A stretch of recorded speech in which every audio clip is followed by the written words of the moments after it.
So, మోకాళ్ళలో గుజ్జును పెంచే, నొప్పిని తగ్గించే ఎక్సర్‌సైజెస్.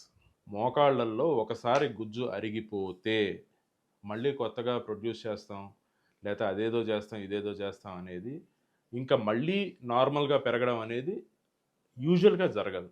కానీ ఉన్న సిట్యుయేషన్‌ని అప్పుడున్న పరిస్థితిని ఇంకా అరిగిపోకుండా మోకాళ్ళని కాపాడుకోవాలి అంటే ఏం చేయాలి?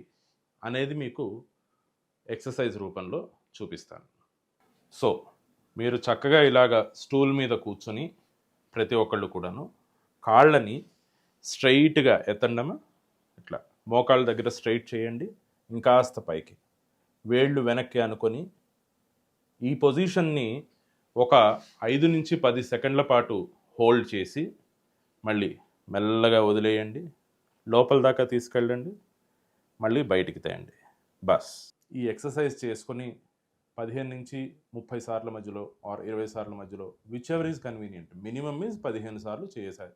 ఈ ఎక్సర్సైజ్ చేస్తే కనుక that would be wonderfully helping. కాకపోతే గుజ్జు పెంచే వేరే మార్గాలు ఏంటి అని అనడం కంటే గుజ్జు పాడవకుండా చూసుకునే మార్గాలు చాలా ఇంపార్టెంట్ అండి. ఈ మార్గాలు ఏంటి అంటే కింద కూర్చోకూడదు.